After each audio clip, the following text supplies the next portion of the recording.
श्री गणेशाय नमः, श्री सरस्वत्यै नमः, श्री गुरुभ्यो नमः, श्री मातृपितृभ्यो नमः, श्री कुलदेवताभ्यो नमः.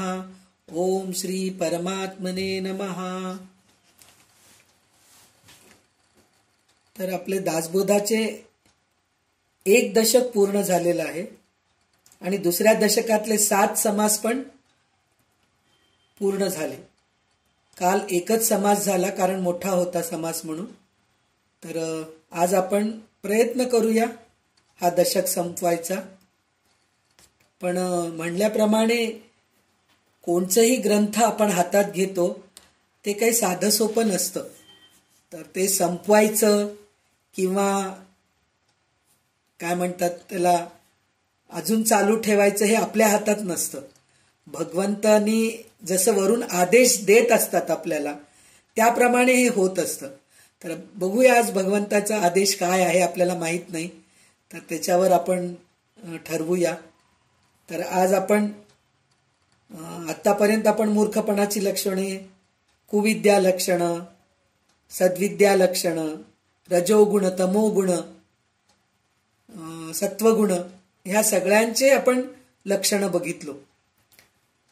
आणि म्हणजे काय म्हणतात त्रिगुणांचं पण पूर्ण हे बघितलो आपण.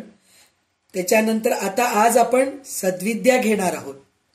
तर सद्विद्यामध्ये काय आहे आपण आतापर्यंत आपण सगळं कसं वागायचं काय आहे हे सगळं सांगितलेलंच आहे. पण हे गुण ज्यांच्यामध्ये आहे त्यांना ज्ञान प्राप्त होतं आणि ते भगवंताच्या चरणाशी पोहोचतात हे असं ते सांगितलेलं आहे. आणि सद्विद्या म्हणून म्हटलं तर विद्या ग्रहण करणं, ज्ञान ग्रहण करणं हे आहे ह्याच्यामध्ये. तर आपल्याला काय ज्ञान ग्रहण करायचं आहे हे सगळं आपल्याला ह्या सद्विद्यामध्ये पाहायला मिळेल. तर सद्विद्याचे एकूण आपल्याला 30 ओवी आहेत, 32 ओवी आहेत. तर 32 ओवी आपण घेणार आहोत. त्याच्यानंतर पुढचा समास घेऊया आपण. तर आज आपण सद्विद्या निरूपण पासून सुरुवात करणार आहोत. तर आजच्या दासबोध वाचनासाठी म्हणून रेखाताई लाभलेले आहेत आपल्याला, रेखाताई भावे. तर त्यांच्याकडून आपला हा दशकातला 8वा समास वाचन होईल. तर आपण रेखाताई सुरू करा. अनम्यूट करा फोन. गणेश शारदा चैव सद्गुरु सज्जनस्तथा आराध्य दैवतं गुह्यं सर्वं निर्गुणनन्दनः. गणेश शारदा सद्गुरु संत सज्जनेश्वरू सर्वहि माझा रघुवीरू सद्गुरूपे श्रीराम. माझे आराध्य दैवत परम गुह्यातीत गुह्यपणाची मात न चलते जय श्रीराम. यो मरुंशज तले संबोधयन् सज्जनान् ग्रंथं यो रचयन् सुपुण्यजनकं दासबोधाविदं यत्कीर्त्या पठनेन सर्वविदुषां सर्वान्तपहारी सदा. सोऽयं मुक्तिकरक्षितौ विजयते श्रीरामदासो गुरु. मला वाटते अंतरी त्वा वसावे तुझ्या दासबोधासी त्वा बोध व्हावे. अपत्या परी पाववी प्रेमग्राह्या महाराजया सद्गुरु रामदासा. ब्रह्मानंदं परमसुखदं केवलं ज्ञानमूर्तिं द्वन्द्वातीतं गगनसदृशं तत्त्वमस्यादिलक्ष्यम् एकं नित्यं विमलमचलं सर्वधी साक्षीभूतं भावातीतं त्रिगुणरहितं सद्गुरुं तं नमामि. गुरुर्ब्रह्मा गुरुर्विष्णु गुरुर्देवो महेश्वरः गुरुः साक्षात् परब्रह्म तस्मै श्री गुरुवे नमः. अनेन प्रियतां देवो भगवान् जानकीपतिः श्रीरामचन्द्र पूर्वेषाम् अस्माकं कुलदैवतम्. शुकासारिखे पूर्णवैराग्य जाते वशिष्ठा परिज्ञान योगेश्वराचे. कवी वाल्मिका सारखा मान्य ऐसा नमस्कार माझा सद्गुरु रामदासा, श्रोता वक्ता श्रीराम समर्थ, जय जय रघुवीर समर्थ. दशक दुसरा, समास आठवा, सद्विद्या निरूपण. ऐका सद्विद्येची लक्षणे, परम शुद्ध सुलक्षणे, विचार घेता बळेची बाणे, सद्विद्या अंगी श्रीराम. सद्विद्येचा जो पुरुष, तो उत्तम लक्षणी विशेष, त्याचे गुण ऐकता संतोष, परम वाटे श्रीराम. भाविक सात्विक प्रेमळ, शांती क्षमा ध्याशीळ, लीन तत्पर केवळ, अमृत वचनी श्रीराम. परम सुंदर आणि चतुर, परम सबळ आणि धीर, परम संपन्न आणि उदार, अतिशयसी श्रीराम. परम ज्ञाता आणि भक्त, महापंडित आणि व्यक्त, महातपस्वी आणि शांत, अतिशयसी श्रीराम. वक्ता आणि नैराशता, सर्वज्ञानी सादरता, श्रेष्ठ आणि नम्रता, सर्वत्रासी श्रीराम. राज आणि धार्मिक, शूर आणि विवेक, तारुण्य आणि नेमक, अतिशयसी श्रीराम. वृद्धाचारी कुळाचारी, युक्ताहारी निर्विकारी, धन्वंतरी परोपकारी, पद्मस्ती श्रीराम. कार्यकर्ता निराभिमानी, गायक आणि वैष्णवजनी, वैभव आणि भगवतजनी, अत्यादरे श्रीराम. तत्वज्ञ आणि उदासीन, बहुश्रुत आणि सज्जन, मंत्री आणि सगुण, नीतिवंत श्रीराम. साधू पवित्र पुण्यशीळ, अंतरशुद्ध धर्मात्मा कृपाळ, कर्मनिष्ठ स्वधर्मे निर्मळ, निर्लोभ अनुतापी श्रीराम. गोडी आवडी परमार्थ प्रीती, सन्मार्ग सत्क्रिया धारणा धृती, श्रुती स्मृती लीला युक्ती, स्मृती मती परीक्षा श्रीराम. दक्ष धूर्त योग्य तार्किक, सत्य साहित्य नेमक भेदक, कुशळ चपळ चमत्कारिक, नाना प्रकारे श्रीराम. सन्मान तारतम्य जाणे, प्रयोग समयो प्रसंग जाणे, कार्याकारण चिन्हे जाणे, विचक्षण बोलिका श्रीराम. सावध साक्षती साधक, आगम निगम शोधक, ज्ञान विज्ञान बोधक, निश्चयात्मक श्रीराम. पुरश्चरणी तीर्थवासी, दृढव्रती कायाक्लेशी, उपासक निग्रहासी, करू जाणे श्रीराम. तर आपण 16 ओवी घेतलेल्या आहोत. तर ह्याच्यामध्ये सद्विद्या निरूपण म्हणून सांगितलेलं आहे. तर आता आपण ह्याच्या अगोदर मूर्खपणाची लक्षणे बघितलं होतो, म्हणजे काय करायचं नाही, कुविद्या लक्षणं, ह्याच्यात सुद्धा आपण काय करायचं नाही बघितलं. उत्तम लक्षणामध्ये सुद्धा उत्तम लक्षणं काय आहेत आणि काय सांडायचं हे पण उत्तम लक्षणामध्ये सांगितले. आणि त्याच्यानंतर रजोगुण तमोगुण हे दोन्ही गुण जे आहेत ना, ते माणसांमध्ये राहायला नकोय, सत्वगुणच राहायला पाहिजे, हे पण आपण शिकलेले आहोत. तर आता ह्याच्यामध्ये एक महत्वाचं रामदास स्वामींनी असं जुळे, म्हणजे दोन गुण, एकाच माणसाच्या अंगी 2 गुण राहायला पाहिजे, असं जुळे गुण सांगितलेले आहेत. तर आतापर्यंत मला असं वाटतं की आपण जे सत्वगुणांचे आणि चांगले उत्तम गुणांचं लक्षण जेव्हा बघितलं होतं ना, ह्याच्यामध्ये माझ्यामध्ये पण थोडे आहेत, माझ्यामध्ये पण हे गुण आहेत असं आपल्याला प्रत्येकाला वाटले असतील, आणि आहेतच, प्रश्नच नाहीये. आपण सगळे उत्तम गुणाचेच आहोत आणि आपल्या सगळ्यांच्या मध्ये सत्वगुण आहेच आहे, रजोगुण तर आहेच आहे, पण सत्वगुणांची पण काहीतरी अंश आपल्यामध्ये आहेत.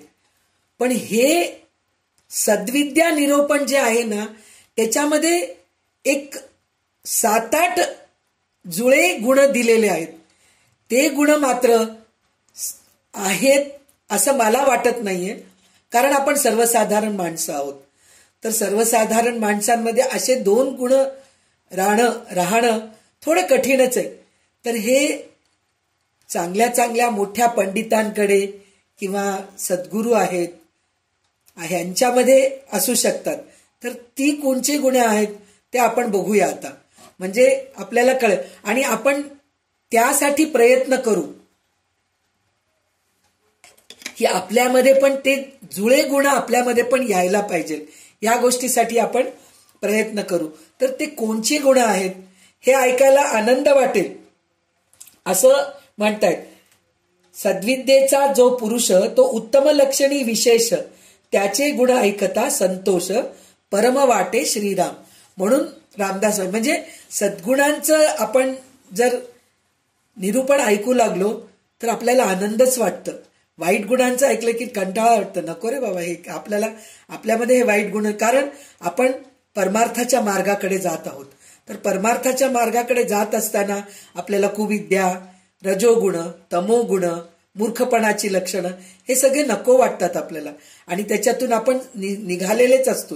जरी एखाद्या वेळेस चुकून आपल्या हातून तसे घडलेलं जरी असलं ना तर आपण त्या गोष्टीचं पश्चाताप करतो. अरे माझ्या हातून ही चूक घडलेली आहे, पुढे आपण ह्या चुक्या करू नये.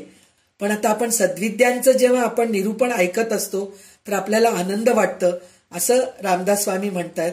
आणि ते 7-8 जे जुळे गुण आहेत ते आपल्याला सांगतायत. काय गुण सांगतायत ते? जे जोड्या आहेत ते कोणचे जोड्या आहेत ते? माणूस म्हणे दिसायलाही सुंदर असतो आणि चतुर असतो. तर कसं काय आहे?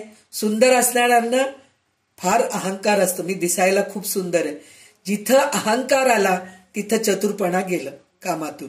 म्हणजे इथं हे होऊन गेलं, जुळे जे आहेत ना त्याच्यामधलं एक कमी होऊन गेलं. किंवा चतुर असतो तो दिसायला एखाद्या वेळेस सुंदर नसतो, तर त्याच्यामुळे ते जोडी हे भंगलंय म्हणल्यासारखं. त्याच्यानंतर काय म्हणतात? बलवान आणि शांत. जो बलवान असतो तो शांत असू शकतो का? असूच शकत नाही. त्याला वाटतं मी खूप बलवान आहे आणि प्रत्येक ठिकाणी ते शक्तीचा उपयोग करायचा प्रयत्न करत असतो. शांत आणि सौम्य असतो तो, तर तिथं पण जोडी तुटली. नंतर श्रीमंत आणि उदार असतो. फार क्वचित लोक मिळतात श्रीमंत आणि उदार, म्हणजे ज्यांच्याकडे पैसा अडका आहे, श्रीमंती आहे, त्या माणसाला दान धर्म करायची वृत्ती फार क्वचित असते. माझा पैसा माझ्याजवळच राहायला पाहिजे. जो सात्विक असतो, सत्वगुणाचा असतो, तोच हे करू शकतो असं आहे. अशा हा जोड्या सांगितलेल्या आहेत. अजून भरपूर जोड्या आहेत ते आपल्याला म्हणजे आपण विचार करा, अशा जोड्या आपल्याला बनवता सुद्धा येत नाहीत. ते आपले रामदास स्वामी आपल्याला बनवून दाखवलेत आणि म्हणालेत की बघा ह्याच्यातून तुम्ही एक जोडी तरी बना, कमीत कमी एक जोडी तरी बना, असं त्यांचं हे आहे. तो महाज्ञानी असून उत्तम भक्त असतो. म्हणजे ज्ञानी असतो आणि भक्त म्हणजे देवाची भक्ती करत असतो. मोठा पंडित असून अतिविरक्त असतो. मोठा तपस्वी असून अतिशांत असतो. ह्या गुण आपल्यामध्ये जमणं कठीण आहे, कारण आपण त्या स्थायीला पोचलेलेच नाहीत. आता आपण मुमुक्षु मार्गात आहोत, हळूहळू त्या मार्गाकडे जात आहोत. तर प्रयत्न होईल आणि होणारच आहे. ह्या सगळ्या गुण आपल्या अंगी येणारच आहेत.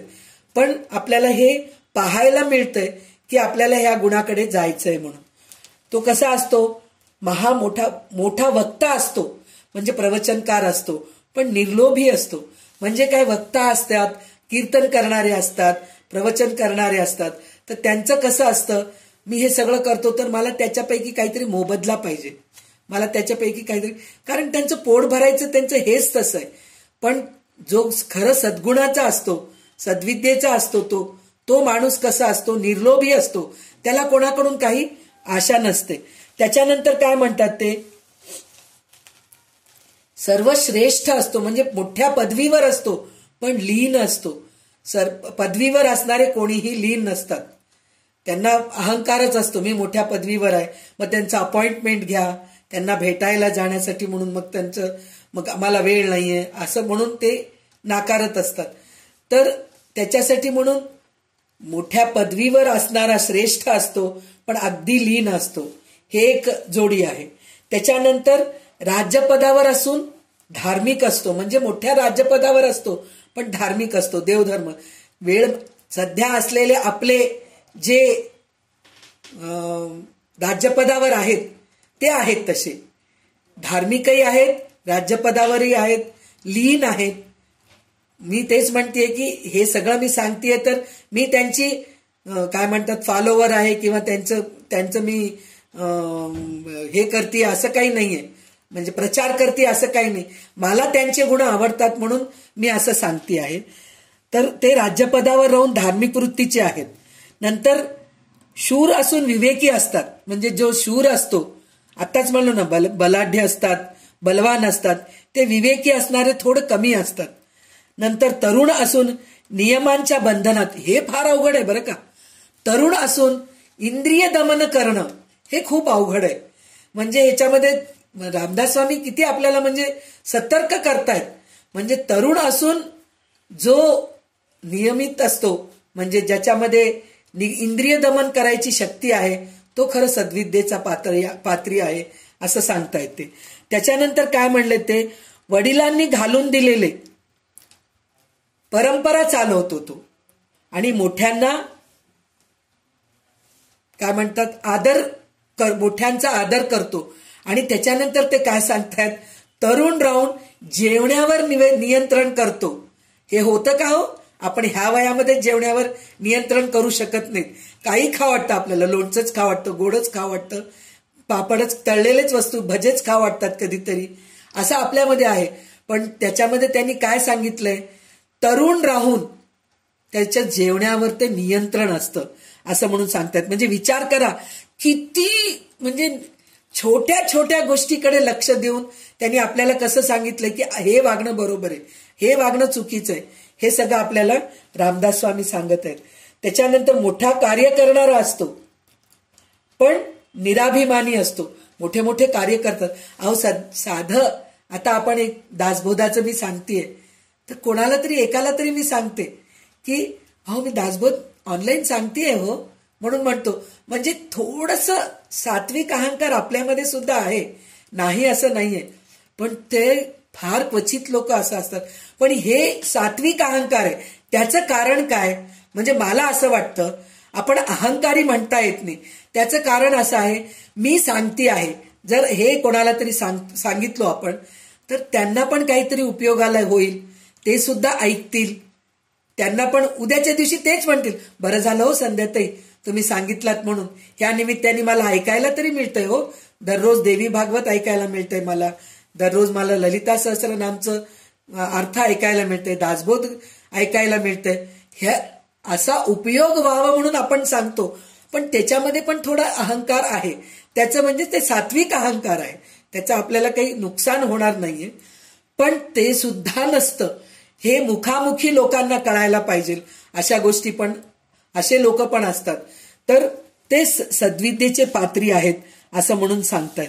नंतर ते काय म्हणतात ते की विकाराला बळी पडत नाहीत, कोणत्याही विकाराला बळी पडत नाहीत. म्हणजे खाण्यापिण्याच्या बाबतीत, मोबाईल बघण्याच्या बाबतीत, दुसऱ्या म्हणजे रोमॅन्टिक गाणं ऐकणं चुकीचं नाहीये, रोमॅन्टिक गाणं ऐकणं वगैरे, पण त्याच्यापेक्षा भगवत भजन ऐकणं हे चांगलं आहे.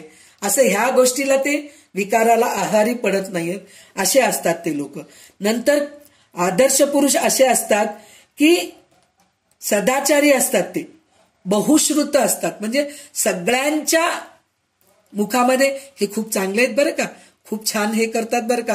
आता आपण सगळेजणी, आता हे आपलं दासबोधाचं होऊन जाऊ दे, किंवा देवी महात्म्य होऊन जाऊ दे, किंवा संध्याताईंचं ललिता सहस्रनाम होऊन जाऊ दे, किंवा आता उषा आहे, आशाताई आहेत, बरेच लोक असे आहेत की भजन म्हणून दाखवत आहेत आपल्या ग्रुपमध्ये.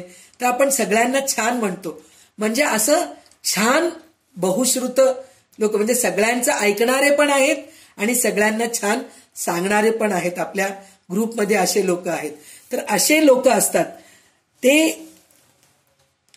त्यांच्या अंगी साधुवृत्ती असते, म्हणजे वैराग्य असतं त्यांच्यामध्ये, पवित्र असतात ते, बाहेरून शुद्ध असतात, आंतरिक पण शुद्ध असतात ते, दयाळू असतात ते. त्याच्यानंतर कर्मनिष्ठ असतात. कर्मनिष्ठ म्हणजे त्यांच्या ह्याला, म्हणजे त्यांच्या योग्यतेप्रमाणे, योग्यतेप्रमाणे म्हणजे जर ते वानप्रस्थाश्रमी असतील तर त्यांच्या योग्यतेप्रमाणे ते काम करत असतात. संन्यासाश्रमामध्ये असतील, ब्रह्मचर्यामध्ये असतील, किंवा गृहस्थाश्रमामध्ये असतील तर त्यांचं कर्तव्य कधी ते चुकत नाहीत. म्हणून ते कर्मनिष्ठ असतात. नंतर काय असते, आतून बाहेरून स्वच्छ असतात, ते तर आपण पहिलेच बघितलो. आणि चूक झाली आपली काहीतरी तर पटकन क्षमा मागायची तयारी असते. असे ते सद्विद्येचे पात्री असतात. आणि पश्चाताप करतात ते, की अरे आज ही चूक झाली आपल्याकडून, उद्या व्हायला नको, याची दक्षता घेत असतात ते. आणि त्याच्यानंतर ते सत्कर्माचे सन्मार्गाचे आचरण करत असतात, गोड बोलत असतात. आणि दुसरं गोष्ट, भगवंताचे अनुसंधान ठेवतात. आणि श्रुती स्मृतीचे ज्ञान असते. श्रुती स्मृती म्हणजे काय, आता आपण जे जे मोठे मोठे ग्रंथ घेतलेले आहेत ते श्रुती पुराणोक्त म्हणून जे म्हणतो की नाही, आपण जे संकल्प सोडत असतो त्यावेळेस जे म्हणतो ना, श्रुती स्मृती पुराणोक्त म्हणून जे म्हणतो, म्हणजे हे सगळ्या गोष्टीचं त्यांना ज्ञान असतं. म्हणजे रामायण, महाभारत, वेदांत आहे, उपनिषद आहेत, ह्या सगळ्या गोष्टीचं त्यांना ज्ञान असते. त्यानंतर ते कसे करतात, भगवंताची स्तुती कशी करावी ते त्यांना माहीत असतं. भगवंताची स्तुती कशी करावी म्हणून म्हणलं तर भरभर भरभर भरभर करणं नाही. आपल्याला आता एक उदाहरणच मी म्हणतेय, आपल्याला विष्णू सहस्रनाम तोंडपाठ झालेलं आहे, तर भरभर भरभर भरभर भरभर म्हणत निघून जातो, झालं माझं आजच्या दिवसाचं पाठ झालं म्हणून हे असतं.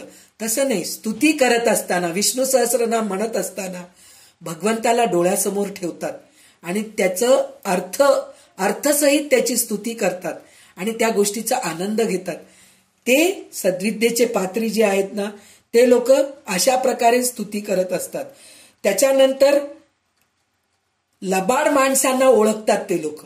म्हणजे लबाड कसे आहेत, समोर कसे असतात, काही लोक समोर येऊन तुमचे खूप तारीफ करतात, संध्याताई खूप छान सांगतात हो तुम्ही, असं माझ्यासमोर बोलतील, पण माघारी तिला काय ते भाषा बरोबर नाही, काही नाही, आत्ता तर 4 वर्ष झाले तिला अभ्यास सुरू करून आणि ती सगळ्या मोठ्या मोठ्या गोष्टी बोलायला सुरू केली, असं म्हणणारे लोक असतात. तसल्या लोकांना ते लोक ओळखतात. पण आपण लगेच होय हो माझी खूप तारीफ केली, ती खूप छान बोलली, आपण असे होऊन जातो. म्हणजे हे जे गुण आहेत ना, म्हणजे विचार करा तुम्ही, रामदास स्वामी किती छान आपल्याला हे करत आहेत, म्हणजे सद्विद्येचे पात्री कसे आहेत हे आपल्याला सगळं सांगत आहेत ते. त्याच्यानंतर म्हणतायत की सत्याने वागतात, ते नियमितपणे वागतात. नियमितपणे वागणं म्हणून म्हणलं तर रोजचं वेळ, आत्ताच आपल्याला रेखाताई सांगितले की आपण रोज एक नियम ठेवलो आहेत आपण आपल्यासाठी म्हणून, तर ते नियम सोडून दुसऱ्या गोष्टीकडे वाहून जात नाही आपण पटकन. नियमितप्रमाणे आज आपण सकाळी उठल्यानंतर हे करायचं तर ते करायलाच पाहिजे. आज मी दररोज दासबोधातला एक समास वाचणार आहे, वाचायलाच पाहिजे. दररोज मी विष्णू सहस्रनाम वाचायलाच पाहिजे. दररोज मी ललिता सहस्रनाम वाचायलाच पाहिजे. भगवद्गीतेतला एक अध्याय वाचायलाच पाहिजे. असं तर आपल्याला हे आंगवळण पाडण्यासाठी म्हणून आता नवीन नवीन ग्रुप तयार होत आहेत. म्हणजे चातुर्मासमध्ये आपल्याला चांगलं सवयी लावायला पाहिजे, नियमितपणा राहायला पाहिजे, म्हणून आपल्याला एक नवीन ग्रुप मिळालेला आहे की दररोज एक भगवद्गीतेतला अध्याय वाचायला मिळायला पाहिजे. असं तर आपण सुद्धा आपल्यामध्ये नियमितपणा ठेवायला पाहिजे, तर आपण सुद्धा सद्विद्येचे पात्री होतो. त्याच्यानंतर त्यांनी काय म्हणले की कोणाचा सन्मान कसा करावा, चांगल्या माणसाचं म्हणतात ना, एक हे आहे श्रुती आहे की दुर्जनम प्रथमम वद्ये सज्जनम तदनंतरम असं म्हणतात. म्हणजे हे सद्गुणी लोकांना, सद्विद्येचे जे पात्री आहेत त्या लोकांना असं वाटतं की नुसतं चांगल्या लोकांना तर नमस्कार करतोच आपण, ते त्याला आपोआप येऊन जातं. आणि त्यांना एखाद्याच आपण नमस्कार केलो नाही, त्यांचा आदर सत्कार केलो नाही तर त्यांना वाईट वाटत नाही. विसरला असेल बाबा, नमस्कार करायला विसरला असेल, आदर करायचं कुठल्या तरी घाईमध्ये जात असेल असं विचार करतात. पण जे दुर्जन जे असतात ना त्यांना मात्र पहिले नमस्कार करावं. म्हणजे जे अहंकारी लोक असतात, मला विचारला नाही, मला नमस्कार केला नाही, अशा लोकांना पहिले नमस्कार करावं. त्याचं कारण असं आहे, त्याला लवकर राग येतं. लवकर राग येऊन तो म्हणतो की मला नमस्कार केली. म्हणून दुर्जनम प्रथमम वंदे सज्जनम तदनंतरम. असं कसं सत्कार करायचं हे सद्विद्येच्या पात्री लोकांना कळतं. असे ते लोक असतात. नंतर काय सांगितले ते आपली साधक वृत्ती सोडत नाहीत.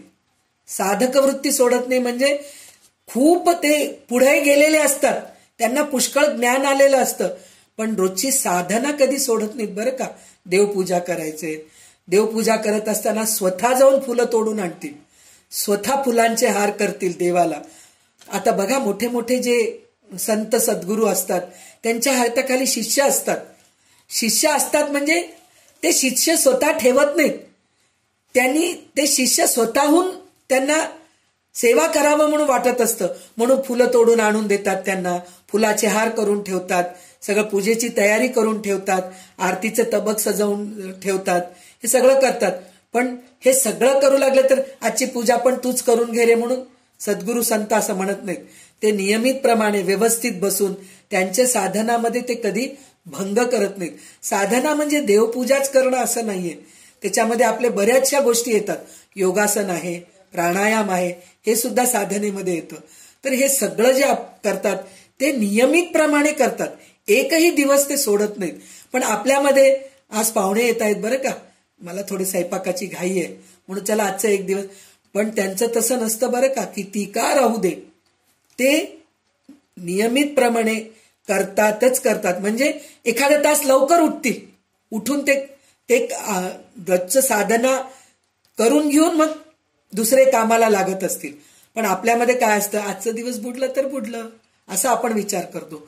तर म्हणजे इतकं त्यांच्यामध्ये चांगले गुण असतात. तर साधना कधी ते सोडत नाहीत, असे ते असतात. नंतर ते काय म्हणतात, आता ह्याच्या पुढे आपल्याला कसं सांगितलंय ते आतापर्यंत रामदास स्वामी आपल्याला काय सांगितलेत, सद्गुणी माणूस कसा असतो, कसा चालतो, कसा लोकांशी वागतो, ते सगळं सांगितलेलं आहे. पण आता काय सांगतायत, ते साधना कसे करतात ते आपल्याला आता ह्याच्या पुढच्या ओवीपासून सांगतायत. तर रेखा ते आपण पुढच्या ओवी घ्या आता.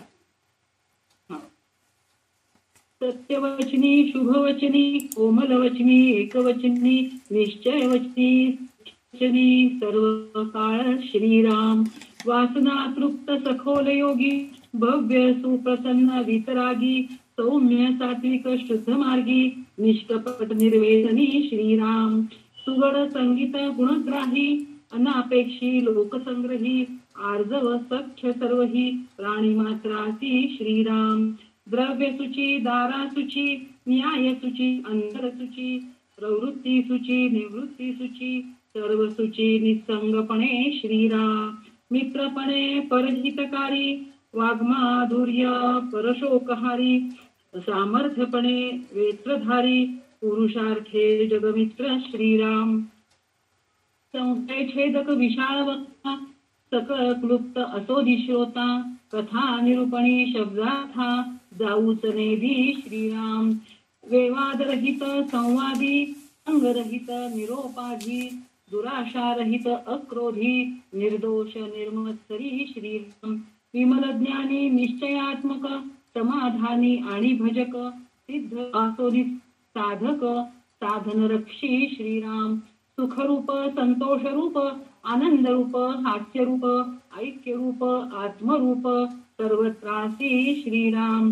भाग्यवंत, जयवंत, रूपवंत, गुणवंत, आचारवंत, क्रियावंत, विचारवंत, स्थिती श्रीराम. यशवंत, कीर्तिवंत, शक्तिवंत, सामर्थ्यवंत, वीर्यवंत, वरदवंत, सत्यवंत, सुकृती श्रीराम. विद्यावंत, कळावंत, लक्ष्मीवंत, लक्षणवंत, कुळवंत, सुचिष्मंत, बलवंत, दयाळू श्रीराम. युक्तिवंत, गुणवंत, वरिष्ठ, बुद्धिवंत, बहुरारिष्ट, दीक्षावंत, सदा संतुष्ट, निस्पृह वितरागी श्रीराम.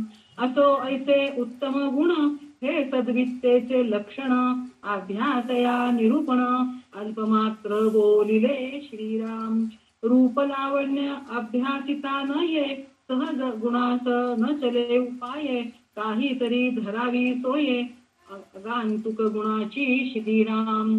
ऐसी हे सद्विद्या बरवी, सर्वत्रापाशी असावी, परिविरक्त पुरुषे अभ्यासावी, अगत्य रूप श्रीराम. इति श्री दासबोधे गुरु शिष्य संवादे सद्विद्या निरूपण नाम समास 8वा समाप्त. श्रोता वक्ता श्रीराम समर्थ श्रीराम.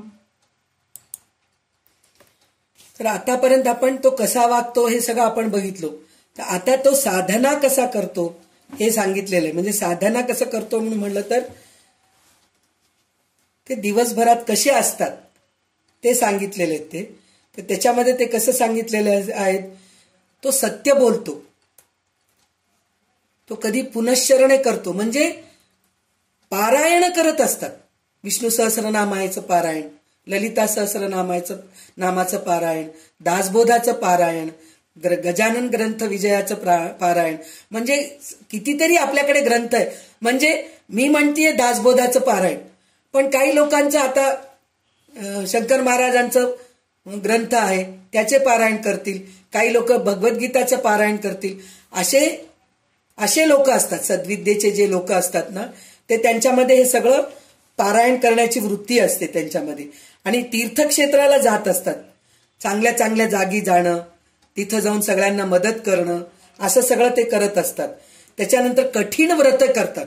कठीण व्रते करणं म्हणजे आताच आज आपल्याला नक्त व्रत, भुक्त हे सगळं आपल्याला आज रेखाताई सांगितलेले आहेत. तर म्हणजे त्याच्यामधले कोणचं तरी आता आपल्याला जवळच आजच्या बरोबर 15 दिवसांनी चातुर्मास सुरू होतो. तर चातुर्मासामध्ये कितीतरी व्रत करायसारखे आहेत, पण त्याच्यामध्ये आपण एक आजकालच्या काळामानाने आपण अशा प्रकारचे व्रत करायला पाहिजे. कठीण व्रत म्हणजे आपण कोणाचं मन दुखवायचं नाही, कोणालाही टोचून बोलायचं नाही, असे व्रत करायचं आपण. पण आपण काय करतो, मी एकदा जेवते, देवासमोर रांगोळी घालते, म्हणजे सोपे देवासमोर मी रोज सकाळी उठून काहीतरी रांगोळी घालते, किंवा मी लक्ष फुलं वाहते. माझ्या घरी पारिजातकाचं झाड आहे ना, तर पारिजातकाच्या झाडाचं फुलं पडलेलेच असतात, मग ते फुलं व्हायचं, देवाला व्हायचं. ते अवघड आहे, सोपं नाहीये.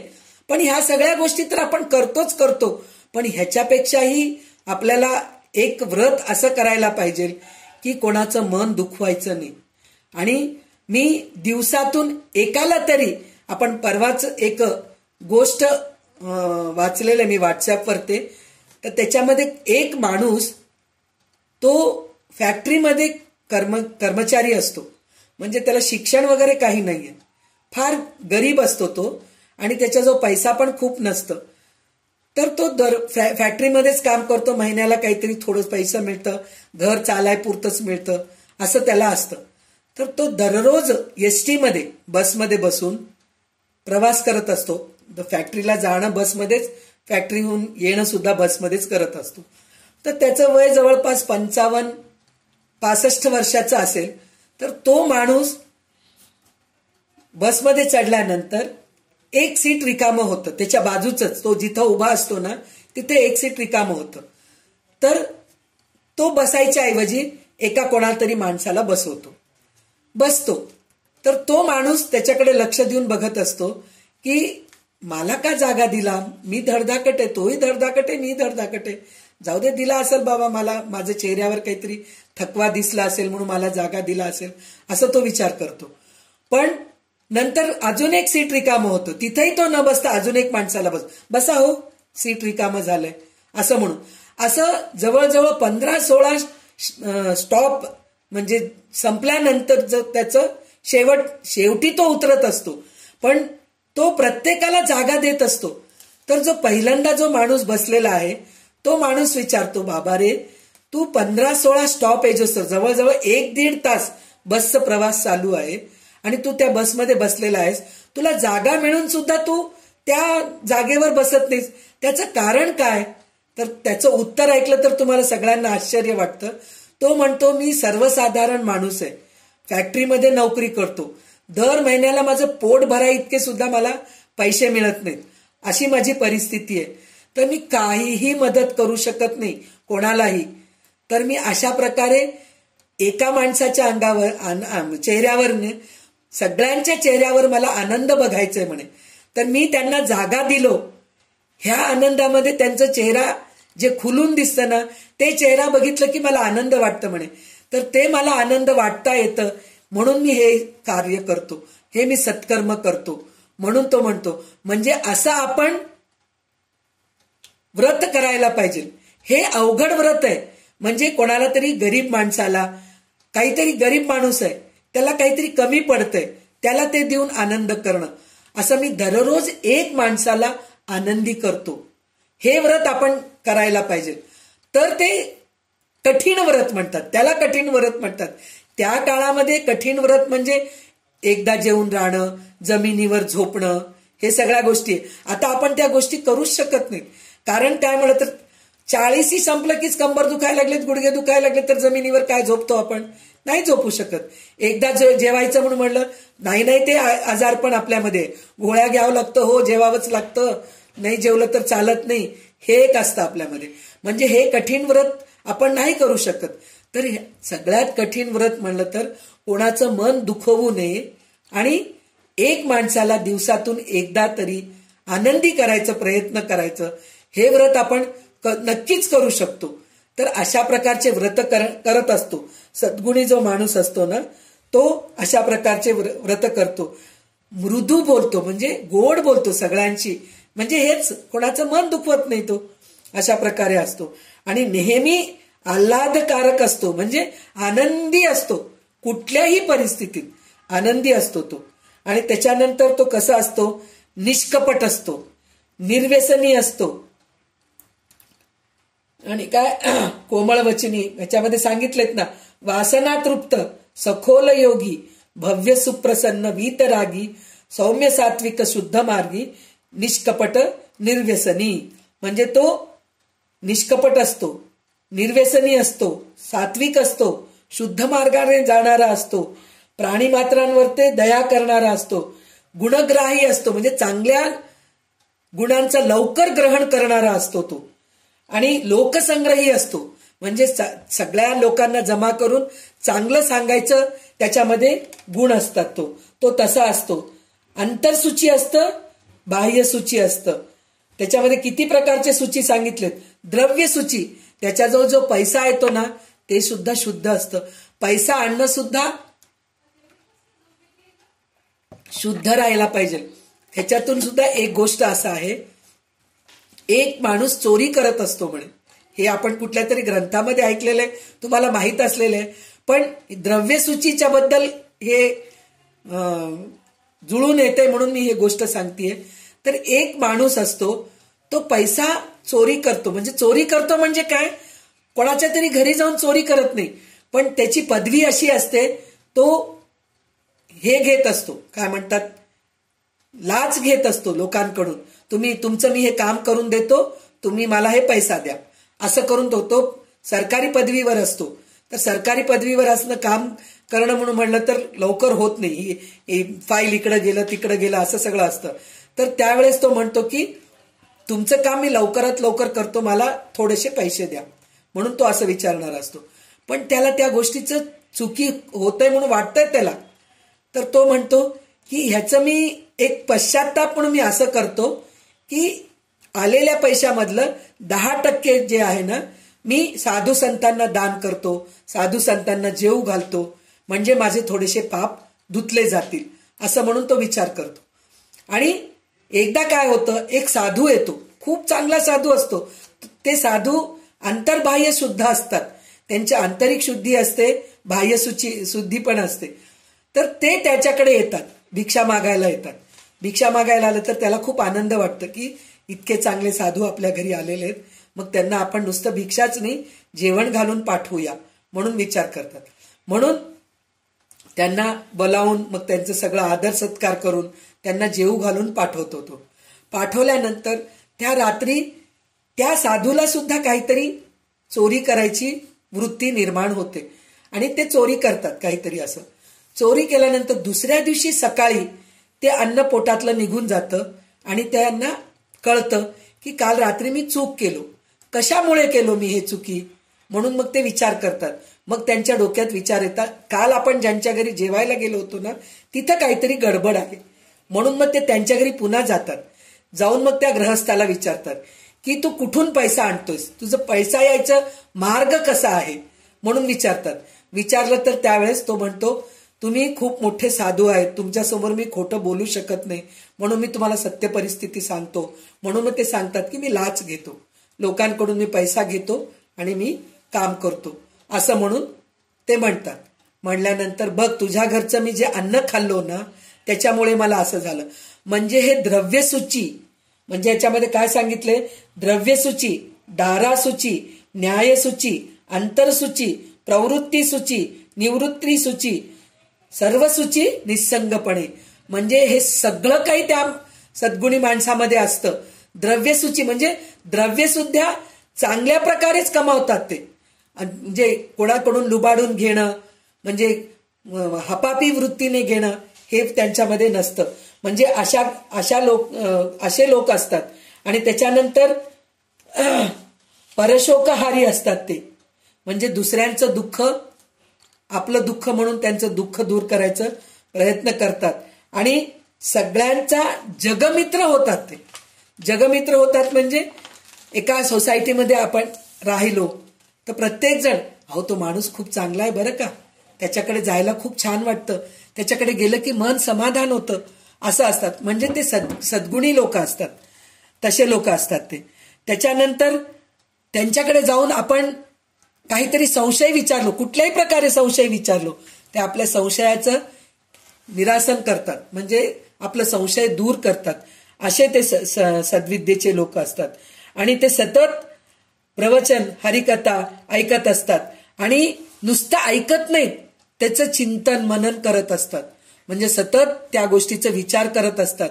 आज आपण ऐकलेलं काय छान आहे, त्याच्यामध्ये आपण कसं वागायला पाहिजे, आपल्यामध्ये काय चुकी आहे, हे सगळं ते विचार करत असतात. आणि कधीही रागात येत नाहीत, महत्वाचं कधीही क्रोधापासून ते दूर असतात. लोभ मत्सर क्रोध हे सगळ्या गोष्टीकडून ते दूर असतात. त्याच्यानंतर ते काय असतात, लक्ष्मीवंत असतात, आता ह्याच्यामध्ये त्यांनी काय काय सांगितलेलं आहे ते भाग्यवंत, जयवंत, रूपवंत, गुणवंत, आचारवंत, क्रियावंत, विचारवंत, यशवंत, कीर्तिवंत, शक्तिवंत, सामर्थ्यवंत, वीर्यवंत, सत्यवंत, विद्यावंत, कळावंत, लक्ष्मीवंत, कुळवंत, सुचिष्मंत असे असतात ते लोक. युक्तिवंत म्हणजे त्यांच्यामध्ये सगळे गुण आहेत. म्हणजे हे असे जे आहेत ते सद्विद्येचे पात्री आहेत. म्हणजे त्यांच्यामध्ये हे सगळे गुण असतात ते. दीक्षावंत म्हणजे त्यांच्यामध्ये दीक्षा असते, म्हणजे दीक्षित म्हणजे सगळ्या गोष्टी मनापासून करतात ते, असे लोक असतात. आणि हे सगळं सांगितल्यानंतर रामदास स्वामी एक गोष्ट काय सांगतायत की अशी ही सद्विद्या सर्व माणसांच्या अंगी असावी, पण विरक्त पुरुषाने मात्र तिचा अगदी अगत्याने अभ्यास करावे. म्हणजे आपल्याला जर विरक्त माणूस म्हणजे काय, आपल्याला जर पुढे जायचंय, मोक्षाच्या मार्गाकडे जायचंय, भगवंताच्या चरणापाशी जायचंय, तर त्यावेळेस मात्र आपण ह्या सगळ्या गोष्टीचं आपण हे करावं लागतं. हे गुण अभ्यास करून प्राप्त होते, सहजासहजी येत नसते, तर त्याला अभ्यास करावा लागतो, मनापासून त्या गोष्टीचा विचार करावा लागतो. आणि काही लोकांच्या तर जन्मल्यापासूनच ह्या गुण असतात. तर हे आपण आतापर्यंत आपण हे सद्गुण सद्विद्या हे आपण ऐकलेले आहोत. आता पुढचा समास आपण घेत आहोत विरक्त लक्षण. विरक्त म्हणजे वैराग्य वृत्ती, हे आपल्यामध्ये राहायला पाहिजे. तर हे वैराग्य वृत्ती काय आहे हे आपल्याला रामदास स्वामी सांगतायत. तर ह्याच्यामध्ये आपल्याला एकूण 43 श्लोक आहे, ओवी आहेत. तर आपण ह्याच्यातून 21 श्लोक 21 ओवी घेऊया, म्हणजे आपले पूर्ण व्यवस्थित होईल. तर रेखाताई सुरू करा. समास 9. विरक्त लक्षण. ऐका विरक्तांची लक्षणे. विरक्त असावे कोण्या गुणे, जेणे अंगी सामर्थ्यवाणे, योगियांचे श्रीराम. जेणे सदकीर्ती वाढे, जेणे सार्थकता घडे जेणे करिता महिमा चढे विरक्तांसी श्रीराम. जेणे परमार्थ फावे जेणे आनंद हेलावे जेणे विरक्ती रुळावे विवेके सहित श्रीराम. जेणे सुख उचंबळे जेणे सद्विद्या वोळे जेणे भाग्य श्री प्रबळे मोक्षे सहित श्रीराम. मनोरथ पूर्ण होती सकळ कामना पुरती मुखी राहे सरस्वती मधुर बोलावया श्रीराम. हे लक्षणे श्रवण कीजे आणि सुदृढ जीवी धरिजे तरी मग विख्यात होईजे भूमंडळी श्रीराम. विरक्ते विवेके असावे विरक्ते अध्यात्म वाढवावे विरक्ते धारिष्ठ धरावे दमन विषयी श्रीराम. विरक्ते राखावे साधन विरक्ते लावावे भजन विरक्ते विशेष ब्रह्मज्ञान प्रगटवावे श्रीराम. विरक्ते भक्ती वाढवावी विरक्ते शांती दाखवावी विरक्ते यत्ने करावी विरक्ती आपुली श्रीराम. विरक्ते सद्क्रिया प्रतिष्ठावी विरक्ते निवृत्ती विस्तारावी विरक्ते नैराशता धरावी सुदृढ जीवेसी श्रीराम. विरक्ते धर्मस्थापना करावी विरक्ते नीती अवलंबावी विरक्ते क्षमा सांभाळावी अत्यादरेसी श्रीराम. विरक्ते परमार्थ उजळावा विरक्ते विचार शोधावा विरक्ते सन्निध ठेवावा सन्मार्ग सत्वगुण श्रीराम. विरक्ते भाविके सांभाळावी विरक्ते प्रेमळे निववावी विरक्ते आवडी नुपेक्षावी शरणागते श्रीराम. विरक्ते असावे परमदक्ष विरक्ते असावे अंतरसाक्ष विरक्ते ओढावा कै पक्ष परमार्थाचा श्रीराम. विरक्ते अभ्यास करावा विरक्ते साक्षेप धरावा विरक्ते वागतृत्वे उभारावा मोडला परमार्थ श्रीराम. विरक्ते विमल ज्ञान बोलावे विरक्ते वैराग्य स्थवित जावे विरक्ते निश्चयाचे करावे समाधान श्रीराम. पर्वे करावी अचाटे चालवावी भक्तांची थाटे नाना वैभवे कचाटे उपासना मार्ग श्रीराम. हरी कीर्तने करावी निरूपणे वाजवावी भक्ती मार्गे लाजवावी निंदक दुर्जने श्रीराम. बहुतास करावे परोपकार भलेपणाचा जीर्णोद्धार पुण्य मार्गाचा विस्तार बळेची करावा श्रीराम. स्नान संध्या जप ध्यान तीर्थयात्रा भगवज्जन नित्यनेम पवित्रपण अंतरशुद्ध असावे श्रीराम. दृढ निश्चयो धरावा संसार सुखाचा करावा विश्वजन उद्धरावा संसर्ग मात्रे श्रीराम. तर आता आपण विरक्त लक्षणं बघणार आहेत. उत्तम गुण जे झाले सद्विद्येचं वर्णन झालं उत्तम गुणाचं वर्णन झालं त्रिगुणाचं वर्णन झालं तर आता आपण विरक्त लक्षणं. विरक्त म्हणलं तर आपण प्रत्येकातून बाहेर निघायला पाहिजे वैराग्याची वृत्ती यायला पाहिजे हे रामदास स्वामी सांगतायत. तर त्याच्यामध्ये काय सांगतायत की विरक्ताचे लक्षण कसे असतात ते तर ते म्हणतात की जेणे सद्कीर्ती वाढे जेणे सार्थकता घडे जेणे करिता महिमा चढे विरक्ताशी. म्हणजे सत्कीर्ती वाढवत राहायला पाहिजे सद्विद्या आपल्यामध्ये यायला पाहिजे हे सगळं विरक्त लक्षण आहेत. आत्मानात्म विवेक यायला पाहिजे म्हणजे चांगलं काय आहे वाईट काय आहे आपल्याला ना. आता ह्याच्या पुढे आतापर्यंत आपल्याला सगळं रामदास स्वामी चांगले गुण काय आहेत वाईट गुण काय आहेत हे सांगितलंय पण आता ह्याच्या पुढे विवेकाने कसं वागायचं म्हणजे हे आपल्यालाच कळायला पाहिजे की हे चांगलं आहे हे वाईट आहे. दुसरे आपल्याला सांगायची गरज नाही म्हणजे इतकं सगळं आपण ऐकल्यानंतर आपल्याला स्वतःला कळतं ना हे वाईट आहे हे चांगलं आहे.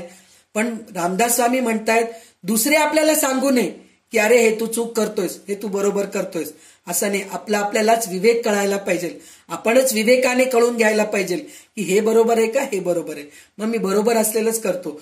म्हणजे आपल्याला विवेकाने कसं वागायचं तर ह्याच्यामध्ये आपल्याला सांगितलेलं आहे. आता ह्याच्या पुढे आपण सगळं हे करणार आहे.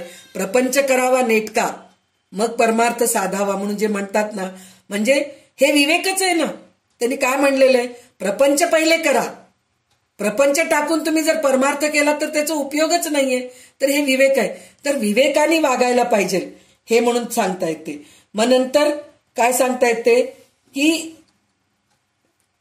माणूस कसा आहे ते सांगतायत. तर लक्षणे जर विवेकाने जर आपण वागलो तर आपले मनोरथ पूर्ण होतात, कामना पूर्ती होते आणि मुखामध्ये सरस्वती राहते.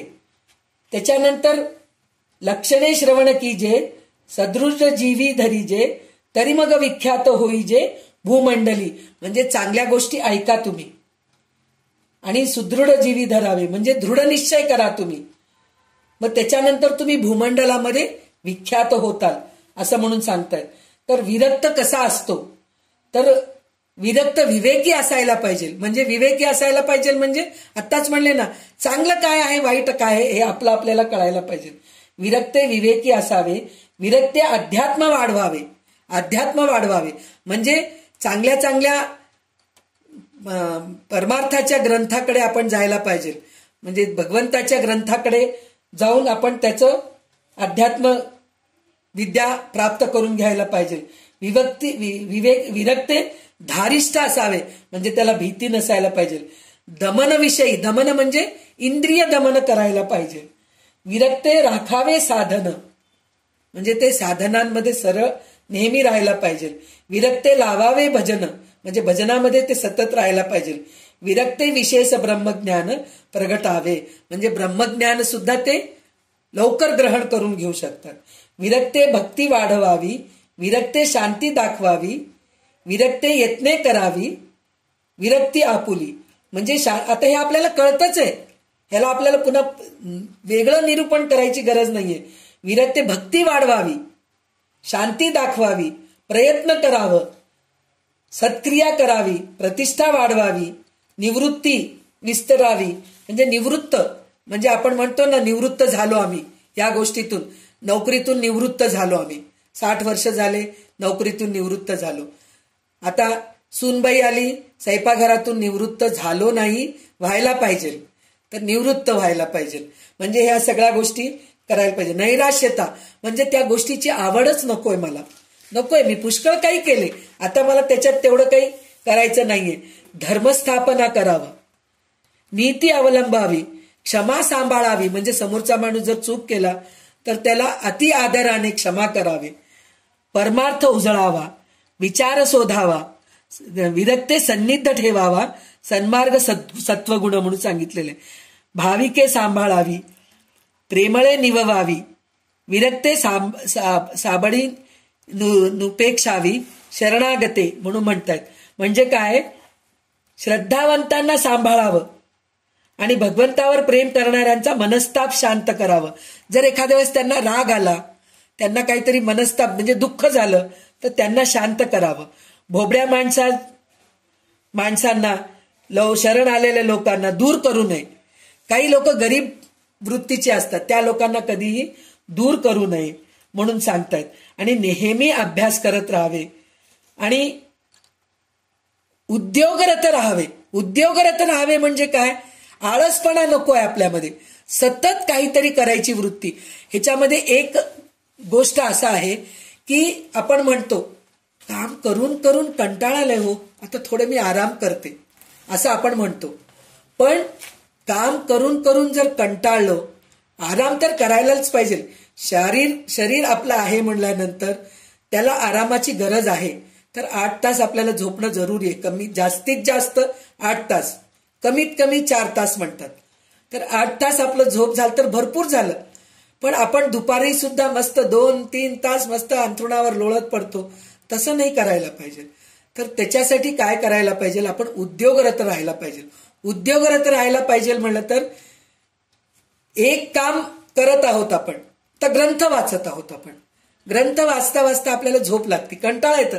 मग खूप ग्रंथ वाचले बा, आज 1 तास झालं हो सतत ग्रंथच वाचतीये, कंटाळा आलं. मग लगेच आपण मोबाईल घेतो, व्हॉट्सअप बघायला सुरू करतो, फेसबुक बघायला सुरू करतो. बघा तुम्ही मोबाईल बघा, पण काहीतरी नवीन काहीतरी प्रवचन काहीतरी आहे का, कुठल्या तरी देवाचं स्तोत्राचं अर्थ आहे का हे बघायचं आपण. तेही बघून आपल्याला थोडं कंटाळा आलं की थोडं स्वयंपाकघरात जायचं, भांडी कुंडी आवरून घ्यायचं, कपडे वाळलेत का बघायचं. म्हणजे असं उद्योगरत राहायला पाहिजे. उद्योगरत राहायला पाहिजे म्हणून म्हटलं तर सतत काम करा आणि थकून जा असं नाही. कामामध्ये सुद्धा थोडंसं बदल आणलं ना तर माणसाला काय होतं, थकवा येत नाही. सतत एकच काम करत राहिलो तर कंटाळा पण येतो आपल्याला, थकवा पण येतो.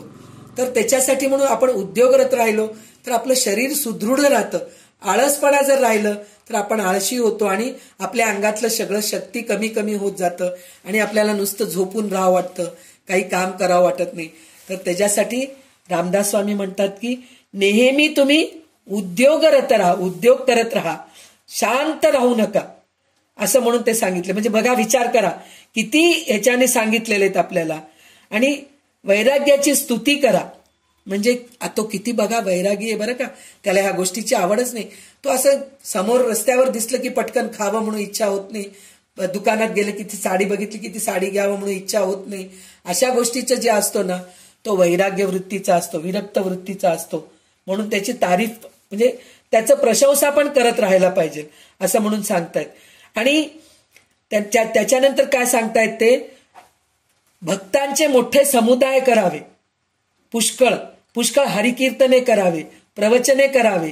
म्हणजे जर आपल्याला प्रवचन करता येत नाही तर कोणाचं तरी प्रवचन आयोजन करावं. तेही जमलं नाही आपल्याला तर कोणाचं तरी प्रवचन चालू आहे तर तिकडे जाऊन आपण ऐकायचा प्रयत्न करावा. नुसतं गर्दी करून सोडा म्हणतायत ते, नुसतं ठेवा नाही. तुम्ही जाऊन ऐकलात ना, ऐकल्यानंतर तुम्ही लोकांना सांगा की अरे त्या संतांचं, सद्गुरूंचं प्रवचन खूप छान आहे बरं का, ऐका हो तुम्ही पण, प्रयत्न करा ना, तुम्हाला वेळ काढा ना त्याच्यातून, असं म्हणून तुम्ही प्रचार करायला पाहिजे. तर त्याचं तुम्ही विरक्त वृत्तीचे आहात असं म्हणून ते सांगतायत ते.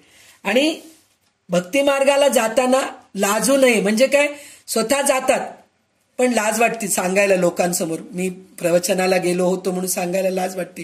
का, काय हो तुमचं हे वय आहे का. आता म्हणत असतील, आता आपल्या ग्रुपमध्ये काही 50शीचेच आहेत, 45शीचेच आहेत, तर त्यांना त्यांचे मैत्रिणी किंवा आजूबाजूचे त्यांचे नातेवाईक, काय गे इतकं घाई काय झाली तुला, आतापासूनच देवदेव करत बसलीस काय, 3 ते 6 वेळ पूर्ण वाया घालतेस. त्याच्या वेळामध्ये काहीतरी ये ना आमच्या घरी, आपण गप्पे मारत बसू, काहीतरी तंबोला खेळू, आपण असं काहीतरी करू, आठवड्यातून एकदा जमू आपण, असं म्हणणारे लोक असतात. पण तसं नाहीये. चांगलं वेळ घालवायचं आपण आणि लोकांना तिथं लाजायचं नाही आपण.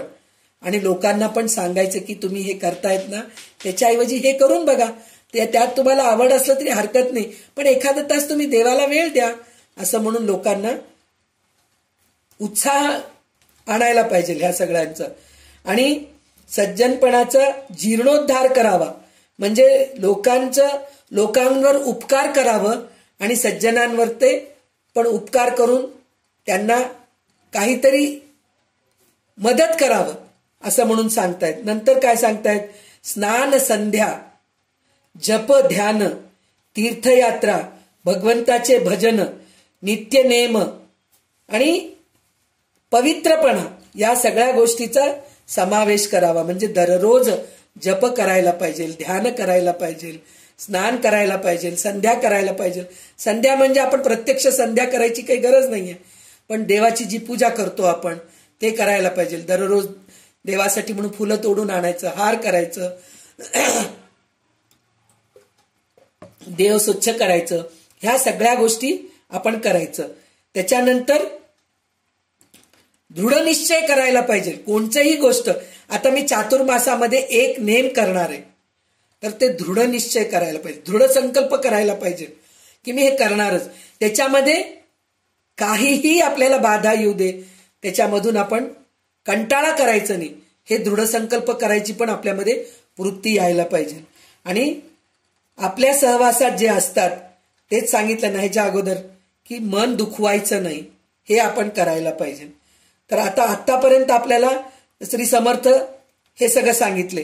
तर आता एक काय सांगितले, ह्याच्या पुढे लोकसंग्रह करा म्हणून सांगितलेले आहेत. पण आता ह्याच्यानंतर काय सांगतायत, एकांतामध्ये राहून सुद्धा आपल्याला राहायला पाहिजे. आपण राहू शकतो. तिथं सुद्धा मला एकटी राहिलं की कंटाळा येतो, हो 4 लोकांमध्येच बरं वाटतं. एकटी राहिलं की नाही ते विचार येतात माझ्या डोक्यामध्ये. ही वृत्ती नकोय आपल्यामध्ये. एकटी राहिलं तरी चांगलं गोष्ट विचार करायची वृत्ती राहायला पाहिजे. तर ते कसं आहे हे आपल्याला आता पुढच्या 22 ओवींमध्ये श्री समर्थ सांगत आहेत. तर 22 पुढचे ओवी रेखाताई वाचतील.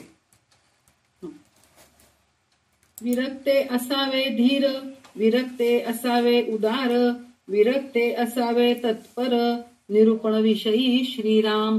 विरक्ते सावध असावे, विरक्ते शुद्ध मार्गे जावे, विरक्ते जिजोनी उरवावे, सद्कीर्तीसी श्रीराम. विरक्ते विरक्त धुंडावे, विरक्ते साधू ओळखावे, विरक्ते मित्र करावे, संत योगी सज्जन श्रीराम. विरक्ते करावी पुरश्चरणे, विरक्ते फिरावी तीर्थाटणे, विरक्ते करावी नाना स्थाने, परमरमणीय श्रीराम.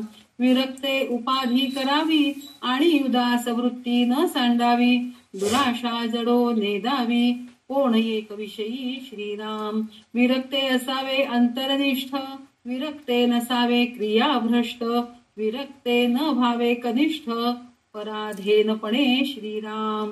विरक्ते समय जाणावा, विरक्ते प्रसंग ओळखावा, विरक्त चतुर असावा, सर्व प्रकारे श्रीराम. विरक्ते एकदेशी नसावे, विरक्ते सर्व अभ्यासावे, विरक्ते अवघे जाणावे, ज्याचे त्यापरी श्रीराम. हरिकथा निरूपण, सगुण भजन ब्रह्मज्ञान, पिंड ज्ञान तत्वज्ञान, सर्व जाणावे श्रीराम. कर्म मार्ग उपासना मार्ग, ज्ञान मार्ग सिद्धांत मार्ग, प्रवृत्ती मार्ग निवृत्ती मार्ग, सकळ जाणावे श्रीराम. प्रेमळ स्थिती उदास स्थिती, योग स्थिती ध्यान स्थिती, विदेह स्थिती सहज स्थिती, सकळ जाणावे श्रीराम. ध्वनी लक्ष मुद्रा आसने, मंत्र यंत्र विधी विधाने, नाना मतांचे देखणे, पाहोनी सांडावे श्रीराम. विरक्ते असावे जगमित्र, विरक्ते असावे स्वतंत्र, विरक्ते असावे विचित्र, बहुगुणी श्रीराम. विरक्ते असावे विरक्त, विरक्ते असावे हरिभक्त, विरक्ते असावे नित्यमुक्त, अलिप्तपणे श्रीराम. विरक्ते शास्त्रे धोंडाळावी, विरक्ते मते विभांडावी, विरक्ते मुमुक्षे लावावी, शुद्ध मार्गे श्रीराम. विरक्ते शुद्ध मार्ग सांगावा, विरक्ते संशय छेदावा, विरक्ते आपला म्हणावा, विश्वजन श्रीराम. विरक्ते निंदक बंधावे, विरक्ते साधक बोधावे, विरक्ते बद्ध चेववावे, मुमुक्ष निरूपणे श्रीराम. विरक्ते उत्तम गुण घ्यावे, विरक्ते अवगुण त्यागावे, नाना उपाय भंगावे, विवेक बळे श्रीराम. ऐसी हे उत्तम लक्षणे, ऐकावी एकाग्र मने, याचा अवहेर न करणे, विरक्त पुरुषे श्रीराम. इतके बोलले स्वभावे, त्यात मानेल तितके घ्यावे, श्रोती उदास न करावे, बहु बोलिले म्हणोनी श्रीराम. परंतु लक्षणे न घेता, अवलक्षणे बाष्कळता, तेने त्यास पढत मूर्खता, येवो पाहे श्रीराम. त्या पढत मूर्खाचे लक्षण, पुढीलिये समासी निरूपण, बोलिले असे सावधान, होऊन ऐका श्रीराम. इति श्री दासबोधे गुरु शिष्य संवादे विरक्त लक्षण नाम समास 9वा समाप्त. श्रोता वक्ता श्रीराम समर्थ श्रीराम.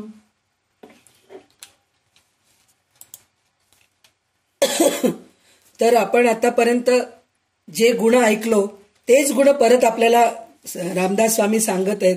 म्हणजे तीर्थयाठन करावं, तीर्थस्थाने जावे, पुनश्चरणे करावे, निरनिराळे सुंदर म्हणजे निसर्ग स्थानी जावं, हे सगळं आपल्याला सांगतायत.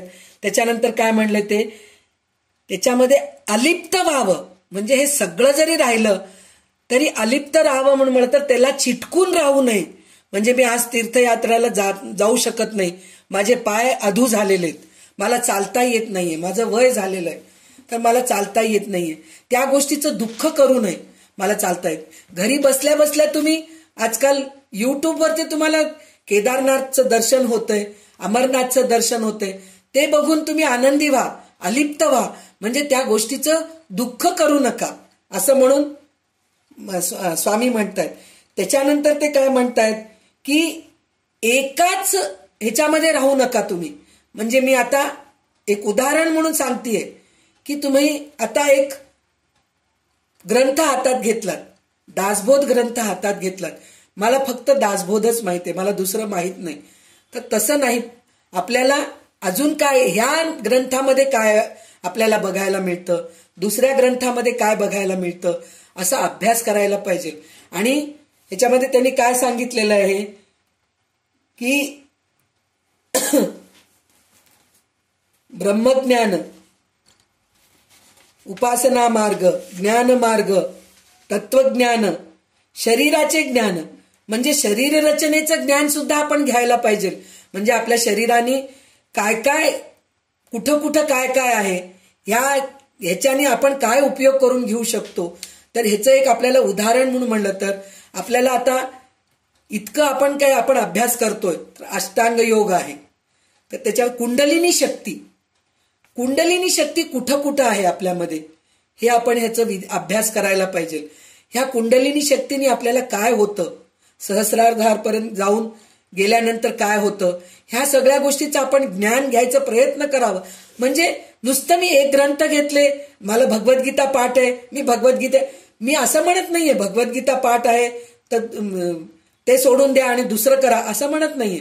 भगवद्गीता जरी तुम्हाला येत असेल, विष्णू सहस्रनाम जरी तुम्हाला येत असेल, तर ते तर करायलाच पाहिजे, दररोज पारायण करायलाच पाहिजे. पण त्याच्या व्यतिरिक्त नवीन नवीन अभ्यास करायचा प्रयत्न करत राहावं लागतं. एकाच ग्रंथाला घेऊन मी खूप शहाणी आहे असं नाही राहायला पाहिजे. आज हे ग्रंथ घेतलं, या ग्रंथाचा आपला अभ्यास झालाय, ह्याच्यानंतर आपण शंकराचार्यांचं जे संग्रह आहेत ते त्याच्यामधलं काही आपण शिकू शकतो का, हे बघायला पाहिजे.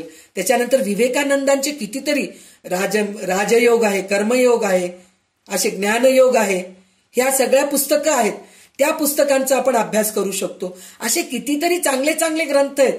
आपले ज्ञानेश्वरी आहे, ज्ञानेश्वरीचं शेवटी काही नाही, आपले अभंग किती आहेत हो, संतांचे अभंग आहेत, त्या अभंगांवरती सुद्धा आपण अभ्यास करू शकतो. आमच्या हैदराबादमध्ये एक बाई आहे, ती देवीच्या आरतीवरती PhD केलेली आहे. देवींची आरती, देवीचं जे हे आहेत ग्रंथ वगैरे आहेत, तर त्याच्यावरती ती PhD केलेली आहे, त्याच्यावरती बोलती.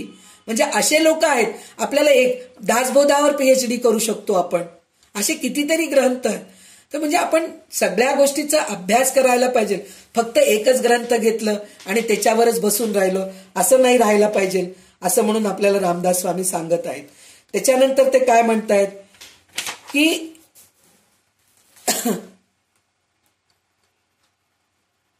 योगमुद्रा, आताच म्हणले ना मी तुम्हाला की मुद्रेवरती अभ्यास करू शकतो आपण. शंखमुद्रा म्हणजे काय आहे, असे कितीतरी, मला त्याच्याबद्दल तेवढं जास्त ज्ञान नाहीये, पण त्याच्यावर आपण अभ्यास करू शकतो. योगमुद्राचा अभ्यास करू शकतो आपण, योगासनावरती अभ्यास करू शकतो आपण. नाना प्रकारची यंत्र आहेत. अहो आपल्याला यंत्र काहीच, आपल्याला एक श्रीयंत्र एकच प्रचलित आहे आणि प्रसिद्ध आहे, त्याच्यावरच आपण हे करतो.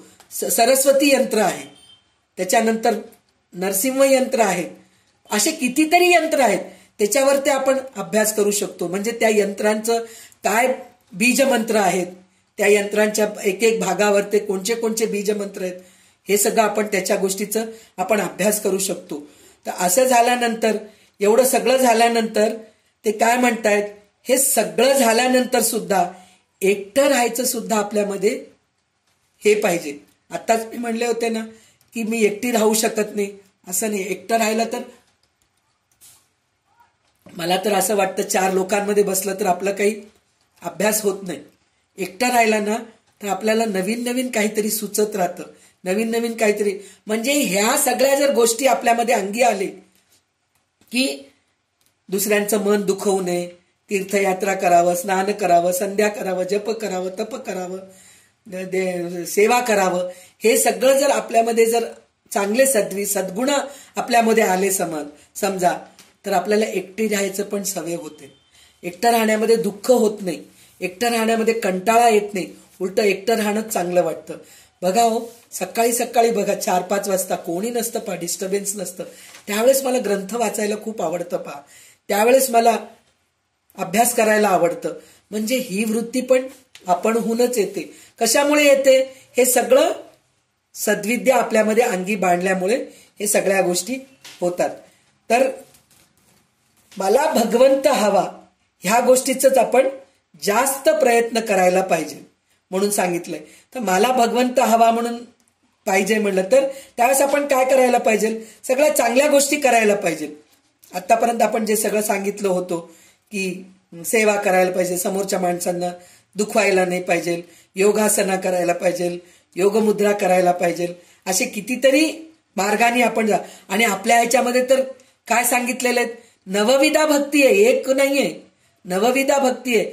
नव प्रकारच्या भक्तीने आपण पुढे जाऊ. आपल्याला ह्याच्या पुढे आपल्याला नवविधा भक्ती सुद्धा येणार आहे.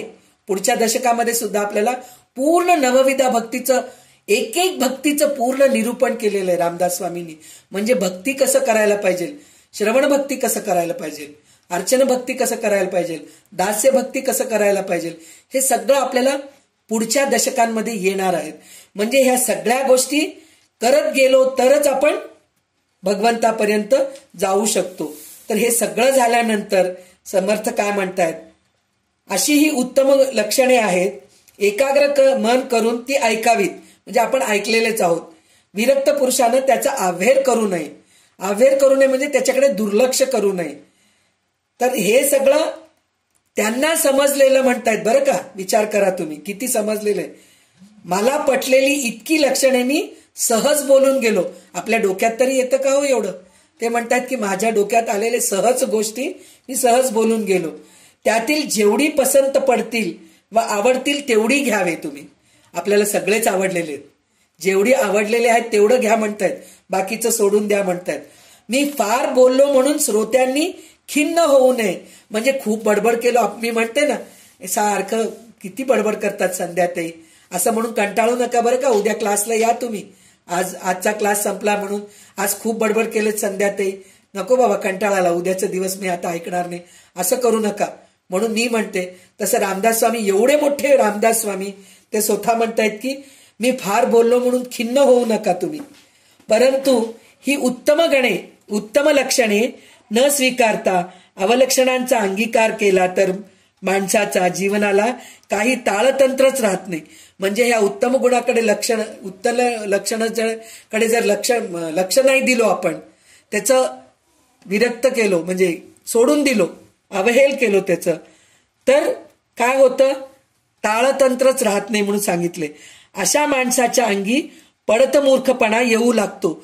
म्हणजे ह्या गोष्टीचं जर आपण दुर्लक्ष केलो, त्याच्याकडे आपण दुर्लक्ष केलो तर आपण पडत मूर्ख होत जातो. तर ह्याच्या पुढे 10व्या समासामध्ये पडत मूर्खाची लक्षणं सांगितलेली आहेत. पण हे पडत मूर्खाचं लक्षण पण 41 ओवी आहेत. तर आज 41 ओवी कमीत कमी 20 मिनिटं लागतात. तर 20 मिनिटं जास्त घ्यायची माझी म्हणजे इच्छा नाहीये. त्याचे कारण काय म्हणले ना, वेळेचा पण आपण हे करायला पाहिजे. तर 5 वाजून गेलेले आहेत. तर आपण पुढच्या सोमवारी पडत मूर्खाची लक्षणे घेऊ. मग त्याच्यानंतर आपण दशक 3 घेऊया. त्याच्यामध्ये आपल्याला स्वगुण परीक्षा म्हणजे आपण कसे आहोत हे आपल्याला सांगितलेले आहेत. तर ते सगळं आपल्याला पुढे पाहायला मिळेल. तर आज आपण इथेच थांबूया. कारण उत्तम गुणांचे सगळं आपण ऐकल्यानंतर पडत मूर्खाकडे जाण्यात पण मजा येत नाही. म्हणजे आतापर्यंत उत्तम गुण ऐकलो, पुढच्या वेळेस आपण पडत मूर्खाची लक्षणं ऐकूया. आणि आज आपण इथेच थांबूया.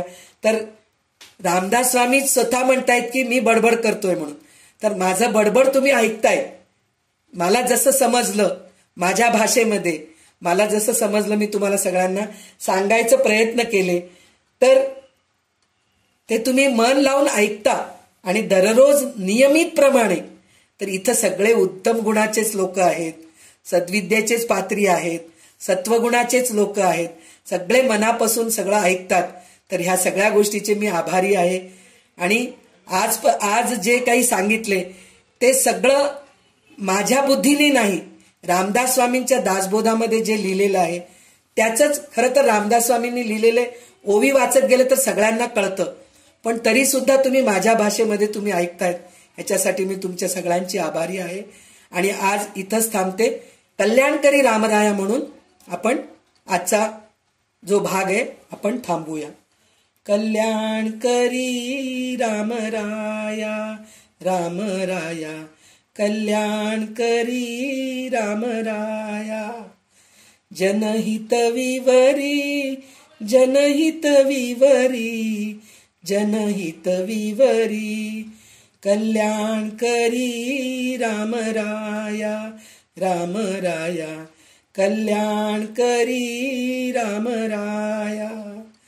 तळमळ तळमळ होतची आहे होतची आहे, हे जन हाती धरी दयाळा, कल्याणकरी रामराया रामराया, कल्याणकरी रामराया.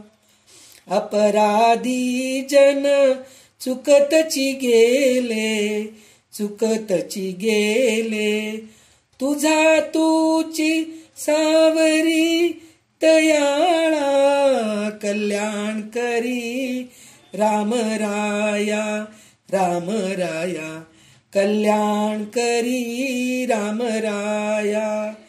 कठीण त्यावरी कठीणची झाले कठीणची झाले, आता न दिसे उरी दयाळा, कल्याणकरी रामराया रामराया, कल्याणकरी रामराया. कोठे जावे काय करावे काय करावे, आरंभिली बोहली दयाळा, कल्याणकरी रामराया रामराया, कल्याणकरी रामराया. दास म्हणे आम्ही केले पावलो, दयेसी नाही सरी दयाळा, कल्याणकरी रामराया रामराया, कल्याणकरी रामराया, कल्याणकरी रामराया रामराया, कल्याणकरी रामराया. जय जय रघुवीर समर्थ. सदा सर्वदा योग तुझा घडावा, तुझे कारणी देह माझा पडावा. उपेक्षू नको गुणवंता अनंता, रघुनायका मागणे हेची आता. जय जय रघुवीर समर्थ.